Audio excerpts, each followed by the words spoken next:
Bismillah, walhamdulillah, wassalatu wassalamu ala rasulillah. Allahumma anfa'na bima 'allamtana wa 'allimna ma yanfa'una wa zidna ilman wa fiqhan wa taqwan. Amin ya rabbal alamin. Alhamdulillah kaum muslimin rahimakumullah. Kita lanjutkan pengajian kitab Riyadhus Shalihin dan kita sudah sampai pada hadis 600. Ini masih membahas tentang bab disukainya uzlah ketika sudah rusak para manusia. Wa an Abi Hurairah radhiyallahu anhu 'anil Nabi sallallahu alaihi wasallam qala ma ba'athallahu nabiyyan, tidaklah Allah mengutus seorang nabi illa kecuali ra'al ghanam, dia memelihara kambing.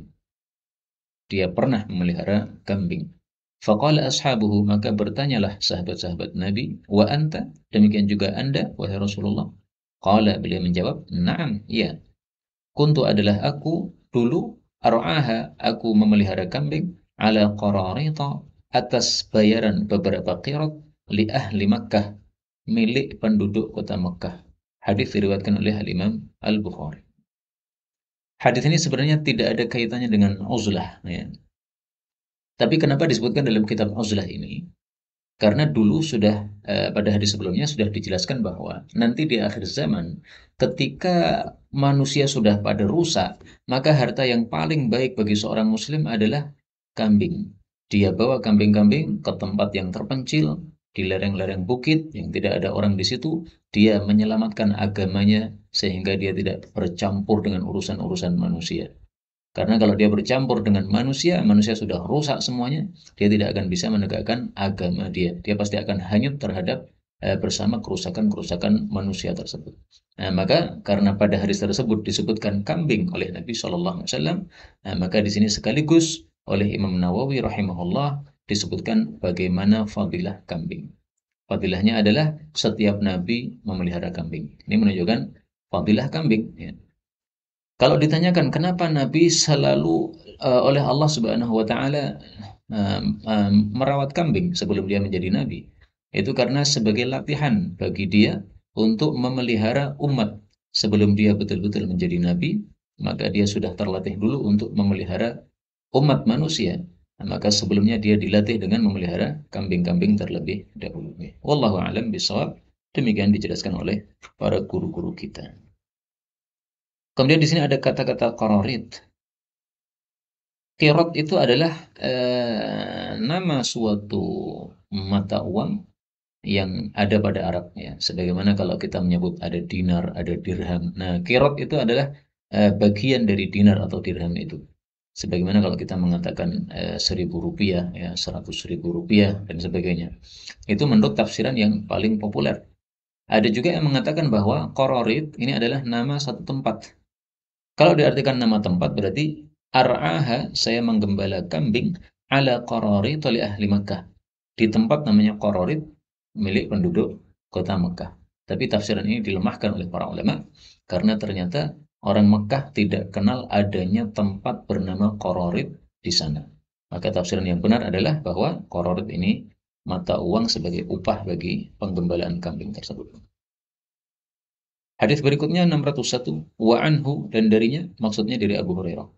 Ar Rasulillah sallallahu alaihi wasallam annahu qala, min khairi, termasuk dari paling bagusnya, ma'asyin nasi, penghidupan manusia, lahum, bagi mereka, adalah rajulun, satu, ya, seorang laki-laki yang mumsikun, memegangi inana farasihi, tali kekang kudanya, fi sabilillah, di jalan Allah, maksudnya untuk perang jihad fi sabilillah. Yatiru, dia terbang, maksudnya dia bergegas-gegas, ala matnihi, di atas punggung kuda tersebut. Kullama sami'a hayatan, setiap kali dia mendengar suara perang, au faz'atan, atau suara yang mengejutkan, ya, suara musuh datang misalnya, tara alaih, maka dia bergegas di atas kudanya, yabtaghil qatla, mencari kematian. Au qala, atau Nabi mengatakan al-mauta, kematian. Madhannahu, di tempat-tempat yang disangka ada kematian. Maksudnya adalah di tempat jihad. Jadi artinya orang ini semangat jihad. Setiap kali ada nafiri perang, ayo perang, di sana ada perang, maka dia langsung bersemangat untuk pergi berjihad. Kenapa? Dia ingin mencari kematian. Kenapa orang ini mencari kematian? Karena matinya bukan mati biasa, tapi matinya adalah mati syahid. Dan sebagaimana kita tahu, orang-orang yang mati syahid, dia tidak lari dari perang, dia termasuk orang-orang yang nanti tidak dihisab oleh Allah Subhanahu wa taala. Apakah ada dalilnya? Nah, mari kita lihat dalilnya. Bahwasanya orang yang mati syahid tanpa lari dari peperangan yang dia melakukan padanya, maka fala hisaba, maka tidak ada hisab atasnya. Rasulullah Shallallahu alaihi wasallam bersabda, "Asy-syuhada'u alladziina yuqatiluna fi sabilillah fi shaffil awwal." Orang-orang yang mati syahid yang berperang di jalan Allah Subhanahu wa taala di shaf yang pertama. Wa la yaltafituna biwujuhihim hatta yuqtalu. Mereka tidak menoleh sampai mereka terbunuh. Fa ulaika yulqauna fil ghurafil 'ula minal jannah. Mereka ditempatkan pada kamar-kamar yang tertinggi di dalam jannah. Yadhaku ilaihim rabbuka. Allah tersenyum kepada mereka. Inna Allah Ta'ala idza dhahika ila 'abdih al-mu'min, kalau Allah itu tersenyum kepada seorang hamba yang beriman, fala hisaba alaihi, maka tidak ada lagi hisab atasnya. Maka kita berdoa kepada Allah, mudah-mudahan kita masuk jannah tanpa hisab, tanpa azab. Mudah-mudahan Allah termasuk, mudah-mudahan kita termasuk orang-orang yang Allah tersenyum kepada kita. Amin ya rabbal alamin. Ini hadis riwayat Tabarani, derajatnya sahih. Demikian juga diriwayatkan oleh Al-Imam Ahmad dan derajatnya juga sahih. Kita lanjutkan. Yang kedua, aw rajulun, atau seorang laki-laki fi ghunaimatin, berada pada sekelompok kambing yang sedikit, fi ra'si sya'afatin, di atas, di puncak gunung, min hadhihi sya'af, dari gunung-gunung ini, au batni wadin, atau di perut lembah, min hadhil audiyah, dari lembah-lembah ini. Yuqimus salata, dia menegakkan salat, yaitu maksudnya melakukan salat 5 waktu. Wa yu'tiz zakah, dan dia mengeluarkan zakat, maksudnya mengeluarkan zakat mal maupun zakat fitrah apabila memang dia sudah wajib zakat mal. Wa ya'budu rabbah, dan dia beribadah kepada Allah Subhanahu wa taala, kepada Rabbnya, hatta ya'tiyahul yaqin, sampai yakin datang kepadanya, maksudnya sampai dia mati. Ya, jadi mati disebut juga dengan yakin. Kenapa? Karena semua orang yakin bahwasanya mati betul-betul akan mengenai dia. Mau muslim, mau kafir, semuanya tahu dan yakin bahwasanya pasti nanti akan ada kematian. Laisa minan nasi, dia tidak ada hubungan terhadap manusia illa fi khairin, kecuali dalam kebaikan saja. Hadis diriwayatkan oleh Imam Muslim. Nah, hadis ini bicara tentang orang yang melakukan uzlah, dan inilah yang kaitannya, yang berkaitan dengan babnya, yaitu fadilah uzlah. Tapi masalah uzlah ini menyendiri dari manusia, tidak bergabung, tidak bergaul dengan manusia, ini memang masalah khilafiyah, diperselisihkan oleh para ulama, mana lebih utama. Apakah lebih utama kita bergaul dengan manusia sehingga bisa memberikan kebaikan kepada mereka, bisa memberikan manfaat kepada orang lain, ataukah kita hidup menyendiri saja, tidak usah bergaul dengan manusia, supaya kita menjaga diri dari segala perbuatan dosa dan menjaga diri dari mengganggu kepada manusia? Nah, diperselisihkan oleh para ulama. Adapun pendapat mayoritas ulama, dan itulah yang dipilih oleh Imam Nawawi dalam kitab Riyadhus Shalihin ini, bahwa uzlah itu hanya dilakukan inda fasadin nas, ketika manusia sudah pada rusak, di mana kita tidak bisa berbuat baik lagi kalau kita tinggal bersama manusia. Adapun ketika kondisi sekarang ini kita masih bisa bergaul dengan manusia dengan baik, ya, datang sholat Jumat, datang sholat jamaah, datang pengajian, maka tentu saja begini ini tidak pantas kalau kita melakukan uzlah. Kita menyendiri di suatu tempat, berarti kita ibadah sendiri, tidak ada kaitannya dengan orang lain. Tidak pernah hadir Jumatan, tidak pernah hadir sholat jamaah, karena menyendiri di tempat yang sepi seperti ini. Kemudian Imam Nawawi di sini menjelaskan beberapa kata yang jarang dipakai sehingga perlu dijelaskan, ya. Kata-kata yatiru yang artinya terbang itu maksudnya yusri'u, bergegas. Matnuhu itu artinya dhahruhu, punggungnya. Hay'ah itu adalah as-sautu lil harbi, suara perang. Wal faza'ah, suara yang mengejutkan, itu nahwuhu, semisal itu juga. Madhannu syai' al-mawadi', tempat-tempat allati yudhannu wujuduhu fiha, yang disangka didapatkan hal itu padanya. Jadi tempat disangka ada kematian, berarti medan perang. Wal ghunaimah, Bidhammil ghain. Ghainnya di dhammah, tasghirul ghanam. Itu bentuk tasghir, bentuk kecil dari ghanam. Ya, kalau ghanam kumpulan kambing yang banyak, ini ghunaimah, kambingnya sedikit aja. Asy'afah itu bi fathhi shin wal ain. Ainnya dan shinnya di fathah. Hiya a'lal jabal. Itu puncak gunung. Nah, maka dalam hadis tadi disebutkan ra'si asy'afah, sya'afah. Puncaknya sya'afah. Sya'afah sendiri adalah puncak gunung. Maka kata-kata ra'si ini mubalaghah ya. Tanpa kata-kata ra'si sebenarnya sudah berarti puncak gunung. Apalagi ditambah kata-kata ra'si yang artinya juga puncak. Baik, sudah selesailah pembahasan kita tentang uzlah. Jadi intinya, lakukanlah uzlah ketika diperlukan. Apabila tidak diperlukan, maka lakukanlah ikhtilat, yaitu bergaul dengan manusia. Karena bergaul dengan manusia, kita bisa melakukan banyak kebaikan. Salah satunya apa yang disebutkan oleh Nabi Sallallahu Alaihi Wasallam dalam hadis yang sahih. Beliau mengatakan, "Man istata'a minkum ay yanfa'a akhahu falyanfa'hu." Siapa di antara kalian bisa memberi manfaat kepada saudaranya, hendaklah dia memberi manfaat kepada mereka. Hadis riwayat Muslim. Orang berilmu, kalau dia melakukan uzlah, ya sudah, ilmunya tidak akan terpakai. Tapi orang berilmu, dia mau bergaul dengan manusia, dia terpakai ilmunya. Mengajar di sana, mengajar di sini, ya, ditanya masalah ini, ditanya masalah itu, masalah-masalah yang dihadapi oleh manusia dalam keseharian mereka, masalah halal dan haram misalnya. Baik, sekarang kita lanjutkan bab baru. Qala al-muallif, untuk selanjutnya saya akan membaca bisanadil muttasil ilal muallif rahimahullah, ya, dengan sanad yang bersambung sampai kepada penulisnya yaitu Imam Nawawi rahimahullahu taala qala. Ya, saya akan memulai dengan begitu karena memang kitab Riyadhus Shalihin ini saya mendengarnya dengan sanad yang bersambung dari guru saya sampai kepada Al-Imam An-Nawawi rahimahullah, penulis yang pertama kali menulis kitab Riyadhus Shalihin ini. Saya mendengarnya dulu dari Syekhuna Muhammad Muwaffaq Al-Murabi' hafizahullah ta'ala, salah satu masyayikh dari Suriah yang pernah datang ke Indonesia. Nah, waktu itu beliau mengadakan suatu daurah ilmiah, dibacakan kitab Riyadhus Shalihin sampai khatam, dibacakan juga kitab Syama'il Muhammadiyah sampai khatam, dibacakan juga kitab Matan Rohabiyah sampai khatam, ya, dan kitab-kitab yang lainnya. Beliau mempunyai sanad yang bersambung sampai kepada Rasulullah Shallallahu Alaihi Wasallam. Nah, maka seperti kebiasaan para ulama biasanya begitu ya. Sebelum membaca kitab yang kita sudah mengambil sanadnya dari para ulama sampai bersambung kepada penulisnya, dimulai dengan kata-kata apa? Bisanadil muttasil ilal muallif rahimahullahu taala. Dengan sanad yang bersambung sampai kepada penulisnya rahimahullahu taala. Baik, kita mulai bab yang ke-70.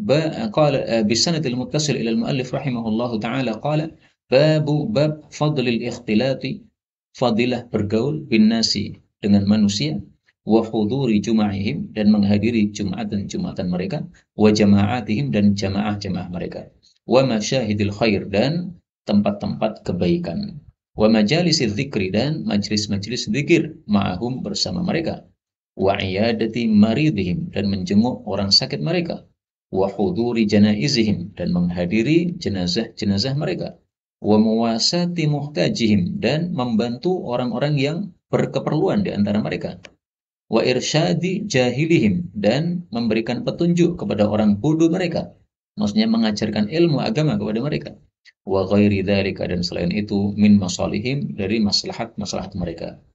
Untuk siapa ikhtilat ini? Liman qadara, bagi orang yang mampu, alal amri bil ma'ruf, untuk melakukan amar ma'ruf, wan nahyi 'anil munkar dan nahi munkar. Wa qama'a nafsah, dan dia menahan dirinya, 'anil idza, dari mengganggu para manusia. Wa sabara 'alal adza, dan dia sendiri juga sabar terhadap gangguan manusia. Jadi ringkasnya, menurut Imam Nawawi rahimahullah, uzlah menyendiri dari para manusia itu ada syariatnya, sementara ikhtilat bergaul dengan manusia itu juga ada syariatnya. Nah, maka karena sama-sama disyariatkan oleh Nabi SAW, berarti masing-masing dilakukan pada tempatnya sendiri-sendiri. Itu mirip dengan kapan kita marah, kapan kita sabar menahan marah. Marah ada tempatnya, sabar menahan marah juga ada tempatnya. Tidak semua masalah kita harus sabar menahan marah, tidak begitu. Ada yang justru marah, kita wajib untuk marah. Misalnya agama dicela, kita diam saja, tidak marah, itu salah. Malah justru wajib di situ kita marah karena ada kemungkaran yang dilakukan terhadap agama kita, yaitu melecehkan agama kita wajib mengingkari hal tersebut. Beliau kemudian menjelaskan, qala rahimahullah, i'lam, ketahuilah, anal ikhtilata, bahwasanya bergaul bin nasi, dengan manusia, alal wajhi alladhi, sesuai dengan cara yang dzakartuhu, telah saya sebutkan, yaitu dalam bab tadi, huwal mukhtar, dialah yang terpilih, pendapat yang terpilih, alladzi kana alaihi Rasulullah sallallahu alaihi wasallam, yang Rasul sallallahu alaihi wasallam berada di atasnya, yaitu yang dilakukan oleh Nabi dalam hidupnya. Wasairul anbiya salawatullah wassalamuhu alaihim. Demikian juga seluruh para nabi-nabi, semoga salawat dan salam Allah terhadap mereka. Jumlah nabi ada 124.000 nabi. Semuanya tidak ada yang uzlah, tapi semuanya adalah melakukan ikhtilat. Mereka bergaul dengan manusia dalam rangka untuk menyebarkan kebaikan di antara para manusia, memberikan maslahat kepada para manusia. Kalau ada yang mengganggu, sabar untuk memberikan contoh kepada manusia. Inilah yang seharusnya dilakukan oleh seorang muslim yang baik yang mengikuti ajaran Nabi sallallahu alaihi wasallam. Wa kadzalika, dan demikian juga al-khulafa'ur rasyidun, para khulafa yang mendapatkan petunjuk. Yang dimaksud di sini adalah Sayyidina Abu Bakar, Sayyidina Umar, Sayyidina Uthman, Sayyidina Ali, dan Sayyidina Hasan bin Ali. Jadi khulafaur rasyidun ada berapa? Ada 5 orang. Loh, kok 5 orang? Biasanya kan disebutkan 4 orang. Nah, baik, saya tampilkan di sini dalil bahwasanya khulafaur rasyidin 5 orang tersebut. Rasul sallallahu alaihi wasallam bersabda, al-khilafatu ba'di fi ummati. Khilafah sepeninggal saya pada umat saya, thalathuna sanah, selama 30 tahun. Thumma mulkun ba'da dzalik. Kemudian setelah itu adanya adalah kerajaan, bukan lagi khilafah. Hadis riwayat Tirmidzi, derajatnya sahih. Nah, mari kita hitung 30 tahun ini setelah Nabi wafat, apakah betul Hasan bin Ali masuk di dalamnya? 2 tahun setelah Nabi wafat, Sayyidina Abu Bakar menjadi khalifah. 10 tahun berikutnya Sayyidina Umar menjadi khalifah. Berarti 12 tahun. 12 tahun berikutnya Sayyidina Uthman menjadi khalifah. Berarti 24 tahun. Nah, kemudian sisanya 6 tahun ini ternyata pas betul-betul dengan masa khilafah Sayyidina Ali plus masa khilafah Sayyidina Hasan bin Ali. Hasan bin Ali paling hanya 2 bulan saja ya menjadi khalifahnya, itu tidak lama. Karena dia kemudian melengsarkan diri, dia serahkan khilafah kepada Muawiyah radhiyallahu anhu supaya tidak ada pertikaian di antara umat Islam. Dengan adanya Hasan bin Ali menyerahkan khilafah kepada Sayyidina Muawiyah, akhirnya Muawiyah sah sebagai khalifah, dan kemudian umat Islam semuanya damai, tidak ada yang perang lagi karena sudah dipimpin oleh satu orang khalifah. Nah, itulah dalil bahwasanya, bukti bahwasanya Hasan bin Ali termasuk khulafa ar-rasyidin berdasarkan sabda Nabi, al-khilafatu, khilafah adalah thalathuna sanah, 30 tahun. Baik, kita lanjutkan. Wa man ba'dahum, demikian juga orang-orang yang setelah mereka, setelah para khulafa, minas sahabah, baik dari kalangan sahabat, wa tabi'in, dan juga kalangan tabi'in, wa man ba'dahum, demikian juga orang-orang setelah mereka, min ulama'il muslimin, dari kalangan ulama kaum muslimin, wa akhyarihim, dan orang-orang baik di antara mereka. Jadi semua yang disebutkan ini mereka melakukan ikhtilat, tidak ada yang uzlah. Mereka semuanya apa? Ikhtilat, yaitu mereka bergaul dengan manusia dalam rangka menyebarkan kebaikan. Di sini ada istilah sahabah. Siapa sih sahabah itu? Sahabat itu definisinya adalah man laqiyan nabiyya mu'minan bihi wa mata alaihi wa in takhallalat riddatun 'ala sahih. Sahabat Nabi adalah siapapun yang pernah berjumpa dengan Nabi sallallahu alaihi wasallam, beriman kepada Nabi sallallahu alaihi wasallam, dan mati juga dalam keadaan iman. Meskipun di tengah-tengahnya diselingi dengan murtad, meskipun dia tetap sahabat. Jadi misalnya, ada seorang anak kecil usia 5 tahun, matanya pernah melihat Nabi SAW di majelis ilmu. Tapi dia tidak pernah mendengar sabda Nabi, dia di majelis ilmu cuma main-main saja. Ya. Dia tidak mendengarkan sama sekali kajian yang disampaikan Nabi SAW. Tapi kalau dia beriman, maka orang ini disebut apa? Sahabah. Tapi syaratnya harus imannya sampai mati. Kalau imannya tidak sampai mati, tidak sahabat.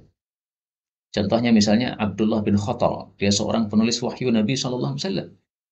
Tapi na'udzubillah, dia kemudian murtad, akhirnya kemudian dia menjadi pengejek Nabi SAW. Maka orang seperti ini tidak termasuk sahabat, karena matinya mati kafir. Adapun kalau dia murtad tapi kemudian balik lagi menjadi Islam, akhirnya matinya Muslim, dia masih sahabat.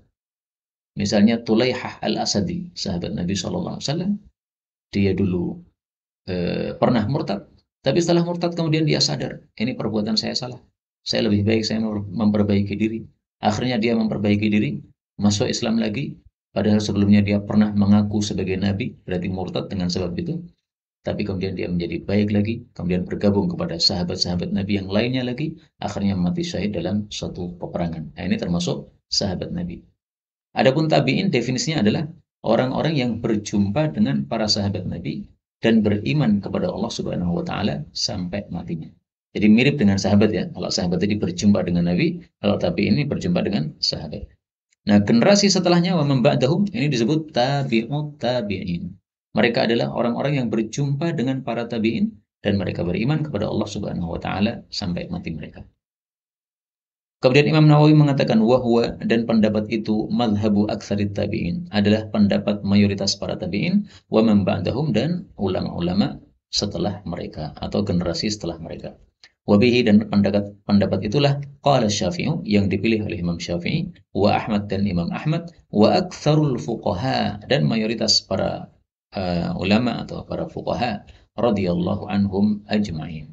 Qala ta'ala, ini dalilnya. Allah Ta'ala mengatakan wa ta'awanu 'alal birri wat taqwa. Boleh dibaca taqwa atau taqwi ya, karena ini apa? Bacaan imalah namanya kalau taqwi. Wa ta'awanu, dan saling tolong-menolonglah kalian 'alal birri, atas kebaikan, wat taqwa, dan taqwa. Tidak mungkin ayat ini bisa kita lakukan kalau kita melakukan uzlah. Karena uzlah itu menyendiri, hidup sendiri di tempat yang sepi, tidak ada orang lain, tidak punya anak, tidak punya istri, pokoknya menyendiri. Nah, tapi kalau kita bergaul dengan manusia, maka inilah kita bisa melakukan ayat ini, saling tolong-menolong dalam kebaikan dan takwa. Apa bedanya antara kebaikan dengan takwa? Albir dengan takwa itu sebenarnya sama saja, yaitu apa? Melakukan perintah Allah dan meninggalkan larangan Allah. Tetapi ketika dua kata ini digabungkan, albirri wa taqwa, maka di sini masing-masing punya terjemah sendiri-sendiri. Albir itu maksudnya melakukan kebaikan-kebaikan yang diperintahkan oleh Allah Ta'ala. At-taqwa itu adalah meninggalkan keburukan-keburukan yang dilarang oleh Allah Subhanahu wa Ta'ala. Maka dua kalimat ini ketika bergabung disebutkan semuanya, masing-masing justru punya makna sendiri-sendiri. Tetapi ketika dipisah, artinya hanya disebutkan bir saja atau disebutkan takwa saja, maka maknanya adalah sama. Itulah yang dimaksud oleh para ulama, kalimatani idza ijtama'a tafarraqa wa idza iftaraqa ijtama'a. Dua kata kalau digabung maka jadi pisah. Tapi kalau dipisah maka jadi gabung. Kemudian beliau mengatakan wal ayatu fi ma'na ma dzakartuh, dan ayat-ayat yang semakna dengan apa yang sudah saya sebutkan ini katsiratun ma'lumah, sudah banyak dan sudah diketahui. Sampai di sini sudah selesai bab tentang ikhtilat. Tidak ada satupun hadis yang disebutkan oleh Imam Nawawi rahimahullah. Kita lanjutkan bab yang ke-71, babut tawadhu, bab tentang tawadhu, wa khafdil junahi, wa khafdil janahi, dan merendahkan sayap. Maksudnya tawadhu ya, lil mu'minin, bagi orang-orang beriman. Jadi istilah merendahkan sayap ini adalah suatu ungkapan dalam bahasa Arab yang maksudnya adalah tawadhu. Qala Allah Ta'ala, Allah Ta'ala mengatakan waqfid janahak, dan rendahkanlah sayapmu, liman ittaba'aka, kepada siapapun yang mengikuti kamu wahai Nabi Muhammad, minal mu'minin, dari kalangan orang-orang beriman. Artinya Nabi disuruh tawadhu terhadap umat beliau. Tidak boleh merasa sombong ya. Tawadhu itu apa sih? Kebalikan dari sombong. Sombong itu apa? Nah, mari kita lihat. Kalau kita tahu apa definisi sombong, baru kita tahu apa definisi tawadhu. Rasul Shallallahu Alaihi Wasallam bersabda, al-kibru man batarul haq. Sombong adalah orang yang menolak kebenaran. Wa ghamaton nas, dan meremehkan manusia. Hadis riwayat Abu Dawud. Berarti tawadhu sebaliknya, menerima kebenaran dan tidak meremehkan manusia. Ketika mata kita melihat orang lain, jangan melihatnya dengan ainul ihtiqar, mata yang meremehkan. Tapi hendaklah kita melihatnya dengan ainul i'tibar, mata yang mengambil pelajaran. Ada orang yang lebih baik daripada kita, kebaikannya di atas kita. Nah, kita ambil pelajaran, saya harus meniru dia. Ketika ada orang yang kita lihat keburukannya banyak, sehingga dia sebenarnya lebih rendah secara zahir dari kita. Karena kita tidak sejelek itu. Perbuatan-perbuatan maksiat kita tidak sebanyak maksiat dia. Misalnya dia mabuk-mabuk dan sebagainya. Nah, jangan meremehkan. Kenapa? Karena kalau kita meremehkan, kita tidak tahu akhirnya nanti jadi kayak apa kita. Apakah kita mati masih tetap bagus seperti kondisi kita sekarang? Apakah orang yang mabuk itu matinya juga masih kondisi mabuk seperti itu? Kita nggak tahu. Maka adalah ainul i'tibar. Matanya mengambil pelajaran. Alhamdulillah, saya tidak dijadikan oleh Allah seperti itu. Bersyukur kepada Allah Subhanahu wa taala. Itu mata yang i'tibar ya, yang mengambil pelajaran. Wa qala ta'ala, dan berkata Allah taala, "Ya ayyuhalladzina amanu, wahai orang-orang yang beriman." Kata Ibnu Mas'ud, kalau kita mendengar Allah mengatakan ya ayyuhalladzina amanu fa'ar'iha sam'ak, kita suruh pasang telinga. Kenapa? Karena setelah itu pasti akan ada satu kebaikan besar diperintahkan oleh Allah atau ada satu keburukan besar yang dilarang oleh Allah Subhanahu wa taala. Nah, ternyata di sini Allah setelah memanggil ya ayyuhalladzina amanu, Allah mengatakan may yartadda minkum, siapapun yang murtad di antara kalian, an dinih, dari agamanya, maksudnya dari Islam. Fasawfa ya'tillah, maka Allah akan mendatangkan biqaumi yuhibbuhum, dengan suatu kaum yang Allah cintai mereka, wa yuhibbuna, dan mereka juga cinta kepada Allah. Adzillatin 'alal mu'minin, mereka orang-orang yang tunduk kepada orang-orang yang beriman, merendah kepada orang-orang beriman. Maksudnya apa? Tawadhu tadi. A'izzatin 'alal kafirin, mereka adalah orang-orang yang gagah terhadap orang-orang kafir. Jadi tidak mau tunduk terhadap orang-orang kafir, tapi merasa gagah, merasa tinggi, lebih daripada orang kafir. Memang seperti itu. Al-Islamu ya'lu wa la yu'la. Islam itu di atas, tidak pernah diungguli oleh agama-agama yang lain. Wa qala ta'ala, dan berkata Allah Ta'ala, ya ayyuhan nas, wahai para manusia, inna, sesungguhnya kami, khalaqnakum, kami telah ciptakan kalian, min dzakarin, dari seorang laki-laki, wa untha, dan perempuan. Maksudnya adalah Allah Subhanahu wa taala menciptakan manusia, ada yang laki-laki, ada yang perempuan. Allah menciptakan manusia dari asal satu laki-laki dan satu perempuan. Nabi Adam alaihissalatu wassalam dan juga Hawa. Wa ja'alnakum, dan kami jadikan kalian syu'uban, berbangsa-bangsa, wa qabail, dan berkabilah-kabilah. Tujuannya apa? Bukan supaya orang sombong kepada orang lain. Saya Arab, kamu non-Arab, saya lebih utama. Bukan. Tapi tujuannya adalah lita'arafu, supaya kalian itu saling kenal. Lah terus kalau tujuannya supaya saling kenal, bukan untuk sombong-sombongan. Siapa yang paling mulia di hadapan Allah Subhanahu wa taala? Yang paling mulia bukan yang kulitnya putih, yang paling mulia bukan yang hidungnya mancung, yang paling mulia bukan yang keturunan Nabi SAW, bukan. Tapi yang paling mulia adalah inna akramakum, sesungguhnya yang paling mulia di antara kalian, indallahi, di hadapan Allah, atqakum, orang-orang yang paling takwa di antara kalian. Ini surat Al-Hujurat ayat 13. Jadi andaikan ada orang Arab dengan orang non-Arab, Arab sama Ajam, gitu. Yang Arab tidak takwa kepada Allah, yang Ajam ini hidungnya pesek, kulitnya hitam, rambutnya keribu, ya, bibirnya dumble, tapi takwa kepada Allah Subhanahu wa taala. Yang lebih mulia orang yang negro, yang jelek ini. Kenapa? Karena Allah tidak pernah melihat kepada zahir kita atau jasad kita. Allah hanya melihat kepada dua dari kita ini. Pertama, hati kita yang dilihat oleh Allah Subhanahu wa taala. Yang kedua, perilaku kita yang dinilai oleh Allah Subhanahu wa taala. Maka semakin banyak ketakwaan orang kepada Allah, semakin mulia di hadapan Allah Subhanahu wa taala. Dengan kata lain, semakin banyak kita berbuat kebaikan dan semakin minimal kita berbuat keburukan atau maksiat, maka semakin tinggi nilai kita di hadapan Allah Subhanahu wa taala. Inilah yang perlu kita resapi untuk diri kita masing-masing, bagaimana kita menjadi lebih baik daripada sebelumnya. Sekarang kita masuk tahun 2022, jangan sampai lebih buruk kondisi kita dalam masalah agama daripada tahun-tahun sebelumnya. Wallahu ta'ala alam bisawab. Inilah yang dapat disampaikan, benarnya dari Allah Ta'ala. Kalaupun ada salahnya, fa astaghfirullahaladzim li wa lakum, walhamdulillahi rabbil alamin.